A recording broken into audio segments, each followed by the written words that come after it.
تو MCQ جو ہے وہ آپ نکال لیں، کتاب کا صفحہ نمبر 89۔ وصال کے وقت نبی صلی اللہ علیہ وسلم کی زبان پر کیا الفاظ جاری تھے؟ اپنے ماتحتوں کا خیال کرنا، آپشن ہے الف۔ اسی طرح دوسرا ہے جنتی عورتوں کی سردار کسے قرار دیا؟ سیدہ فاطمہ رضی اللہ تعالیٰ عنہا کو، آپشن ہے دال۔ اسی طرح اولاد کا سب سے پہلا حق کیا ہے؟ اچھا نام رکھنا، آپشن ہے دال۔ اسی طرح حدیث مبارک میں بیوہ اور مسکین کے لیے دوڑ دھوپ کرنے والا قرار دیا گیا ہے، آپشن ہے جیم مجاہد۔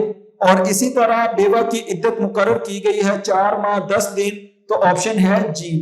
تو یہ 5 MCQs ہیں جس کے جواب میں نے آپ کے سامنے لکھ دیے ہیں۔ اب سوال ہے آپ اپنے استاد کا احترام کیسے کرتے ہیں؟ یہ ایک آپ کے لیے کنسیپچول کوسچن ہے جو کہ آپ نے خود بتانا ہے کہ آپ اپنے استاد کا احترام کیسے کرتے ہیں۔ دوسرا سوال ہے خاوند کے 2 حقوق تحریر کریں۔ اس سے پہلے یہ خاوند کے حقوق ہیں صفحہ نمبر 87 پہ، اور پوائنٹس میں اس سے پہلے لیکچر میں نے آپ کو بتا دی ہیں۔ اس کے بعد بیوی کے 2 حقوق تحریر کریں، تو یہاں پر کتاب کا صفحہ نمبر 88 یہ بیوی کے حقوق اس پوائنٹ میں لکھے ہیں، تو آپ نے یہاں سے دیکھ لینے ہیں۔ کوئی 2 حقوق کہ اس کی دلجوئی کرنا، اس کی تعریف کرنا، اس کو اچھا رہن سہن دینا، تو یہ ساری چیزیں میں نے آپ کو پچھلے لیکچر میں تفصیل سے سمجھائی ہے۔ اس کے بعد اگلا سوال ہے بیوہ کے 2 حقوق تحریر کریں۔ یہ بیوہ کے سارے حقوق ہیں آپ کے سامنے، 8 سے 10 حقوق لکھے ہیں میں نے۔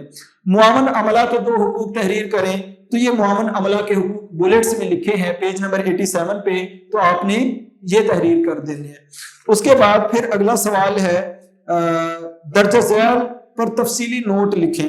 اساتذہ کے حقوق، معاون عملہ کے حقوق، زوجین کے حقوق، تینوں پر تفصیلی نوٹ آپ کو لیکچر نمبر 1 میں ملے گا، اور اولاد کے حقوق اور بیوہ کے حقوق آپ کے سامنے یہ لکھے ہوئے ہیں۔